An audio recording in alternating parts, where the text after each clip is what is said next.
오늘의 사연 시작합니다. 저는 33살 여자입니다. 저는 지금 3년째 연애를 못하고 있습니다. 3년 전에 사귀고 헤어졌던 남자 때문에 웬만한 남자는 눈에 차지가 않아서 연애를 시작조차 못하고 있어요. 드라마 속 주인공처럼 그렇게 연애했던 제 사연을 들어보시겠어요? 제가 29살이 되던 해 여름이었습니다. 친한 친구들이 클럽에 놀러 가자고 하도 졸라서 어쩔 수 없이 따라갔어요. 전 원래 시끄러운 곳도 안 좋아하고 술 마시는 것도 즐기지 않는 편이라 클럽이나 헌팅 술집 이런 데는 잘 안 가거든요. 아무튼 클럽은 태어나서 처음 가는 거였는데 그냥 조금만 노는 척 있다가 집에 가야겠다 생각하고 억지로 따라갔나요. 엄청 유명한 클럽이라고 해서 갔더니 5성급 호텔 지하에 있는 그런 곳이었어요. 클럽으로 들어가자마자 친구들은 신이 나서 지들끼리 춤을 추겠다고 무대 쪽으로 가버렸고 전 그냥 구석에서 인상을 찌푸리며 서 있었습니다. 그런데 자꾸 시선이 느껴지더라고요. 한 남자가 계속 저를 보고 웃고 있었어요. 술이 많이 취해서 저런가 싶어 그냥 자리를 피하려고 하는데 그 남자가 저한테 다가왔습니다. 그러고는 제게 말을 걸더라고요.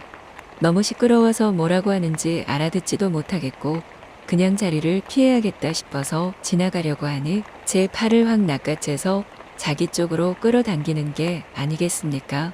그때부터 기분이 별로 좋지 않았는데 그 다음 행동이 정말 가관이었습니다. 제 귀에 귓속말로 너무 마음에 드니까 같이 나가서 자기 호텔방으로 같이 가자고 하는 겁니다. 나에 대해 잘 알지도 못하는 남자가 호텔로 가자고 말을 하니 순간 너무 화가 나고 불쾌해서 그 남자 뺨을 한 대 쳐버렸어요. 건너편에서 춤추던 제 친구들이 놀라서 달려왔고 그 남자의 친구들로 보이는 남자친구들도 몰려오더라고요. 싸움이 날 것 같았는지 제 친구들이 저를 끌고 클럽 밖으로 나왔고 그 남자 무리도 따라서 나오더라고요. 그래 니들이 나한테 싸움 걸면 싸우고 경찰서라도 가면 되는 게 아니겠나 하는 마음으로 친구들한테 잠깐 저를 놔보라고 말하고 그 자리에 서서 그 남자를 향해 이리 오라고 손짓을 했습니다. 그 남자는 자신의 친구 무리한테 뭐라고 말하고는 혼자 제 쪽으로 오더라고요.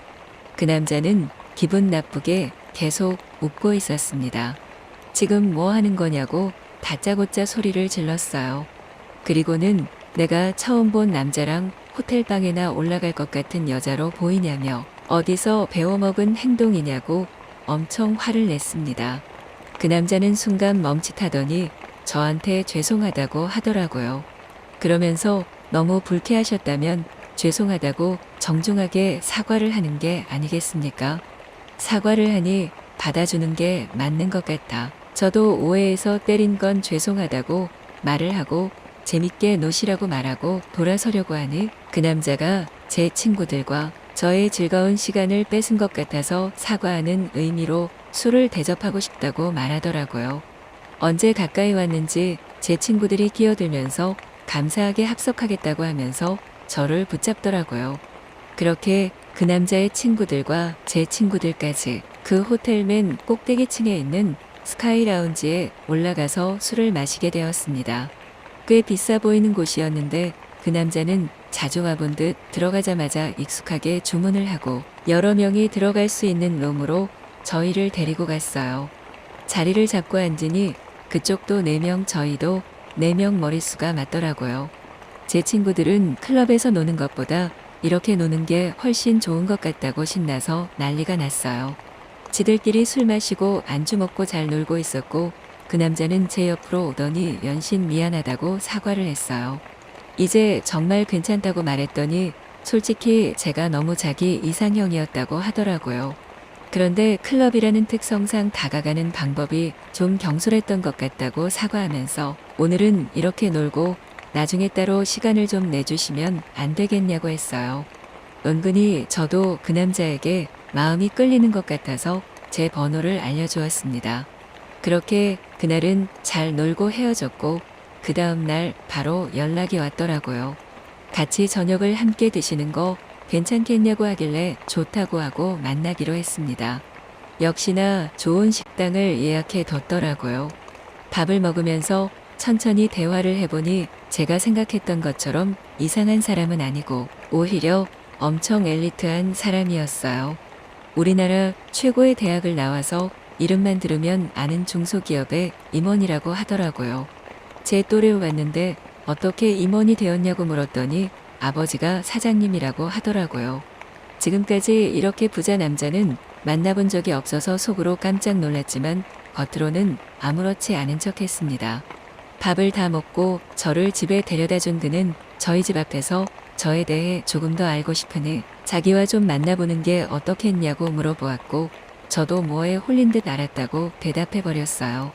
그렇게 저는 그와 연애를 시작했습니다. 그와의 연애는 매일매일이 공주놀이 같았어요. TV에서나 보던 명품 브랜드 선물을 몇 개씩 해주기도 했고 태어나서 처음 먹어보는 음식을 먹고 가보지 못했던 곳들을 가며 시간을 함께 보냈습니다. 그렇게 100일이 되는 날 그는 저를 처음 만났던 그 클럽에 데리고 갔어요. 처음 왔을 때와는 다르게 저도 리듬에 몸을 맡겨 춤을 추기도 하고 그와 웃고 떠들며 시간을 보냈습니다. 그러다 그가 제 귀에 갑자기 속삭였어요. 제가 너무 마음에 든다며 같이 위에 잡아둔 호텔로 가자고 했습니다. 순간 그때가 떠오르며 저는 미소를 지었어요. 이번에는 뺨을 때리는 대신 뺨에 입맞춤을 하며 알겠다고 대답했습니다. 그렇게 그와 함께 호텔로 올라갔어요.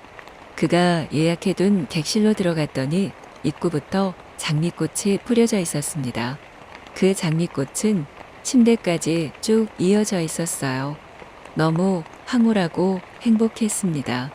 저는 기뻐서 그의 입술에 제 입을 맞췄습니다. 그는 제 몸과 마음에 불을 질렀고 그렇게 저는 그 남자랑 사랑을 나누게 되었습니다. 저는 지금껏 느껴보지 못했던 환희를 몇 번이나 느꼈습니다. 얼마나 시간이 흘렀을까 밖을 보니 해가 뜨고 있었어요. 일어나 보니 그가 저를 사랑스러운 눈빛으로 바라보고 있었어요.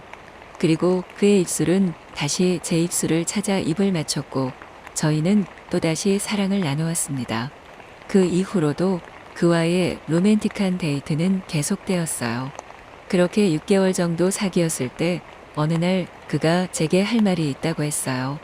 속으로 내심 프로포즈를 받는 건 아닐까 설레었습니다. 그런데 그의 말에 저는 무너지고 말았어요.